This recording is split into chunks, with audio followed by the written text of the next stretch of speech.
Shalom, salam berkat dari kami untuk pendengar sekalian. Saat ini pendengar akan diberkati dengan program Hari Ini Harinya Tuhan bagian yang ke-8. Sebuah program rohani tentang doktrin Alkitab yang menolong kita untuk semakin tertanam dalam kebenaran firman dan bertumbuh dalam kemuliaan. Bersama hambanya, Pendeta Gilbert Lumwendong, STH. Banyak orang merasa doktrin Alkitab sebagai sesuatu yang membingungkan. Tetapi tahukah saudara bahwa doktrin Alkitab intinya adalah memahami Alkitab dengan benar, dengan pemahaman yang sistematis, sehingga kita terus dapat tertanam di dalam kebenaran firman, sehingga kita terus bertumbuh di dalam kemuliaan Allah. Buka hati saudara sekalian untuk menerima berkat-berkat firman-Nya hari ini. Ada satu status dalam kehidupan yang serba salah. Dan status itu bernama janda. Karena mungkin duda juga statusnya sama, tetapi dalam kehidupan bermasyarakat, kata duda itu sendiri bukan sesuatu yang spesial khusus atau banyak diperbincangkan. Tapi kalau bicara tentang janda, ini bicara tentang satu kata yang tidak pernah habis-habisnya.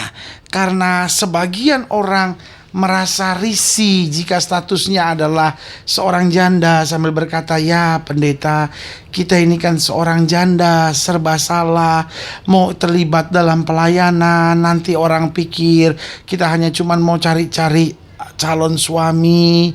Lalu sebagian berkata, "Ya namanya juga kita janda, kalau kita pelayanan pulang malam nanti orang bilang apa? Sudahlah, kalau saya mungkin kebal, tapi bagaimana dengan anak-anak, nanti orang bilang apa? Sehingga posisi saya ini serba salah."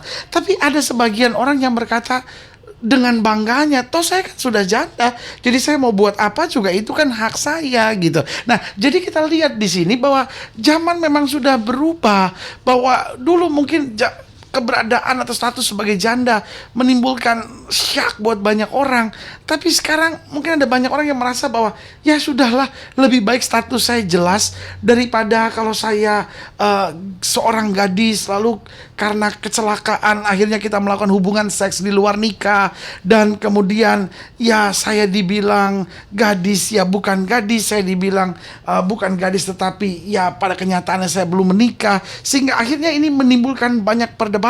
Sehingga sudahlah kalau begitu saya menikah saja, sudahlah kalau nggak bisa dipertahankan 1-2 tahun kemudian bercerai, toh sekarang status saya sudah jelas, sambil berkata bahwa kalau saya sudah janda kan saya sudah bukan merupakan bagian dari keluarga lagi, saya bisa tinggal sendiri. Kalau saya masih anak tinggal sendiri, nanti kan orang mempersoalkan, "Loh kenapa begini, kenapa begitu?" Tapi kalau saya sudah janda kan saya mengambil keputusan diri saya sendiri, saya mau buat apa.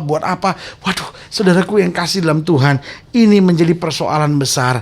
Tetapi kita bersyukur, Alkitab bukan hanya bicara tentang sorga dan neraka, tapi Alkitab kita adalah buku yang sangat lengkap. Bahkan Alkitab juga berbicara tentang soal janda ini. Itu sebabnya kita akan kupas dalam terang firman Tuhan, dan kita melihat bahwa Alkitab selalu punya jawaban yang terbaik. Haleluya. Selamat datang dalam program kita Hari Ini Harinya Tuhan, sebuah program rohani yang kembali mengingatkan kepada kita betapa pentingnya kita menjadikan firman Tuhan sebagai dasar keseharian hidup kita.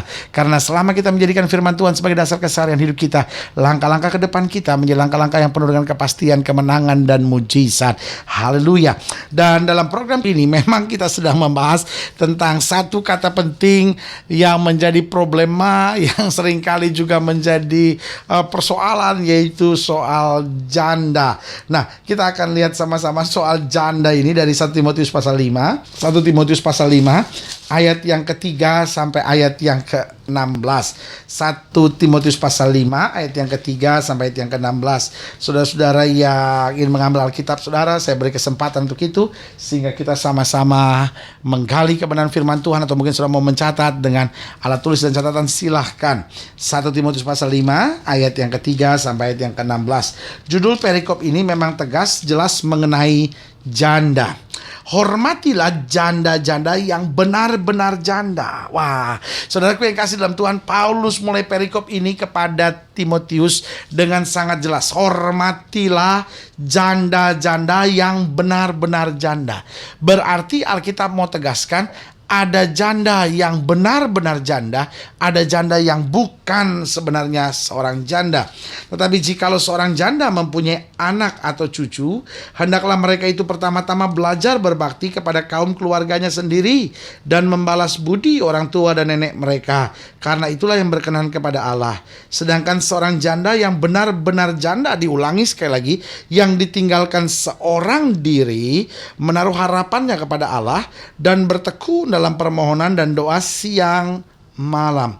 Tetapi seorang janda yang hidup mewah dan berlebih-lebihan, ia sudah mati selagi hidup. Jadi Alkitab sudah bilang, kalau dia janda lalu hidup dengan kemewahan, hidup dengan pesta pora, dia sudah merasakan kematian di tengah-tengah kehidupannya. Peringatkanlah hal-hal ini juga kepada janda-janda itu, agar mereka hidup dengan tidak bercela. Tetapi jika ada seorang yang tidak memeliharakan sanak saudaranya, apalagi seisi rumahnya, orang itu murtad dan lebih buruk dari orang yang tidak beriman. Yang didaftarkan sebagai janda hanyalah mereka yang tidak kurang dari 60 tahun, yang hanya satu kali bersuami, dan yang terbukti telah melakukan pekerjaan yang baik, seperti mengasuh anak, memberi tumpangan, membasuh kaki saudara-saudara seiman, menolong orang yang hidup dalam kesesakan. Pendeknya, mereka yang telah menggunakan segala kesempatan untuk berbuat baik. Tolaklah pendaftaran janda-janda yang lebih muda, karena apabila mereka sekali digairahkan oleh keberahian yang menceraikan mereka dari Kristus, mereka itu ingin kawin. Dan dengan memungkiri kesetiaan mereka yang semula kepadanya, mereka mendatangkan hukuman atas dirinya. Lagi pula, dengan keluar masuk rumah orang, mereka membiasakan diri bermalas-malas, dan bukan hanya bermalas-malas saja, tapi juga meleter dan mencampuri soal orang lain yang mengatakan hal-hal yang tidak pantas. Karena itu aku mau supaya janda-janda yang muda kawin lagi, beroleh anak, memimpin rumah tangganya, dan jangan memberi alasan kepada lawan untuk memburuk-burukkan nama kita. Karena beberapa janda telah tersesat mengikut iblis. Jika seorang laki-laki atau perempuan yang percaya mempunyai anggota keluarga yang janda, hendaklah ia membantu mereka, sehingga mereka jangan menjadi beban bagi jemaat. Dengan demikian jemaat dapat membantu mereka yang benar-benar janda. Saudara gue yang kasih dalam Tuhan, Timotius menghadapi masalah yang cukup pelik, karena janda-janda mulai kecewa terhadap pelayanan. Kenapa mulai kecewa? Karena kok mereka tidak diperhatikan. Lalu Paulus berkata, mari kita daftarkan. Tapi kita harus pisahkan mana yang benar-benar janda dan mana yang sebetulnya tidak benar-benar janda. Jadi Paulus katakan yang harus kita tolong pertama-tama adalah mereka yang di atas 60 tahun. Dan status jandanya jelas. Yang pertama, either suaminya meninggal, atau yang kedua, either dia hidup dalam benar, tapi kemudian karena satu dan lain hal, suaminya menceraikan dia. Dan mereka bukan orang-orang yang genit, mereka bukan orang-orang yang diceraikan karena perselingkuhan dan perzinahan. Mereka tidak diceraikan karena kesalahan, tapi mereka diceraikan memang karena kekerasan hati suaminya ini. Nah, yang seperti itu mereka harus kita bertanggung jawab. Tapi kalau mereka masih muda, kata Alkitab, dan mereka tidak tahan untuk hidup dalam kebenaran, daripada akhirnya mempermalukan nama Tuhan, lebih baik mereka kawin dan menjauhkan diri dari segala yang jahat. Nah, apa yang Paulus katakan benar-benar janda? Beberapa hal penting ini perlu kita pelajari. Jadi yang pertama, seorang janda disebut benar-benar janda jika ia ditinggal mati oleh suaminya dan tidak kawin lagi serta hidupnya terhormat. Jadi saudaraku yang kasih dalam Tuhan, bukan sekedar seorang yang hidup sendiri dapat disebut sebagai janda. Ada banyak orang yang hidup sendiri sebetulnya bukan seorang janda. Dia hanyalah seorang wanita keras kepala yang minta cerai dari suaminya. Dia adalah seorang wanita keras kepala yang lari dari suaminya karena gak tahan. Betul, jika itu kondisinya, Alkitab berkata jangan kamu kawin lagi. Sebab kalau kamu kawin lagi, maka kamu berbuat zina. Kenapa kamu berbuat zina? Karena sebetulnya kamu yang ingin bercerai, kamu yang ingin berpisah. Jangan sampai kamu pakai kesempatan itu hanya untuk melakukan perzinahan. Jadi Alkitab jelas berkata, seorang yang disebut benar-benar janda, yaitu seorang yang ditinggal mati oleh suami, tidak kawin lagi dan hidup dengan terhormat.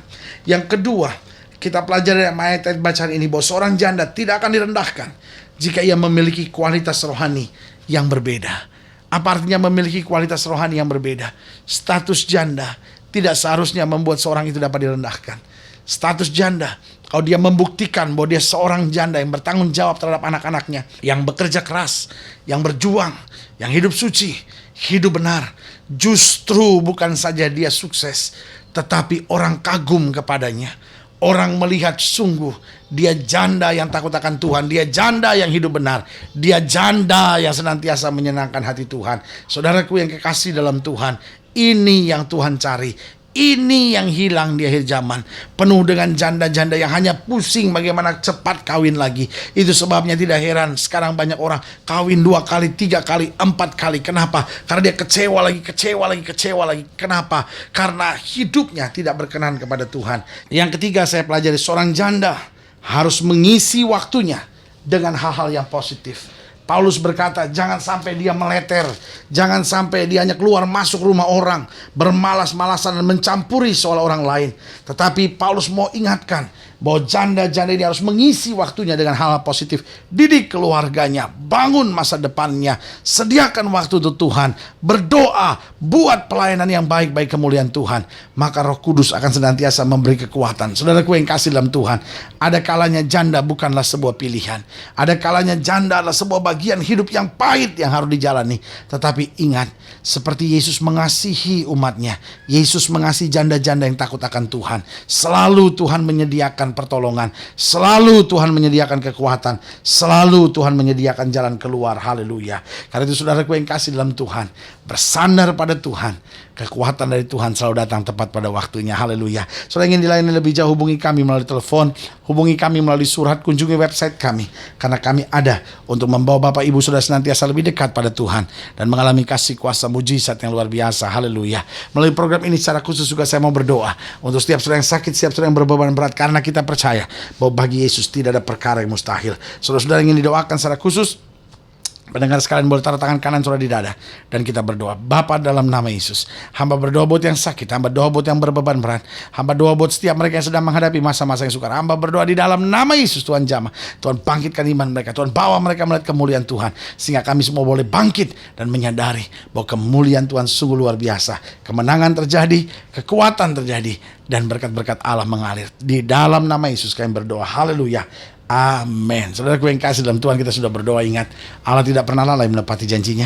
Inilah saatnya buat kita untuk bangkit, bersemangat, bersuka cita dalam menghadapi segala perkara. Karena kita tahu di dalam Yesus kita lebih daripada orang-orang yang menang. Doa saya menyertai saudara. Sampai berjumpa pada program berikut, dan jangan lupa jadikan hari ini harinya Tuhan. Haleluya.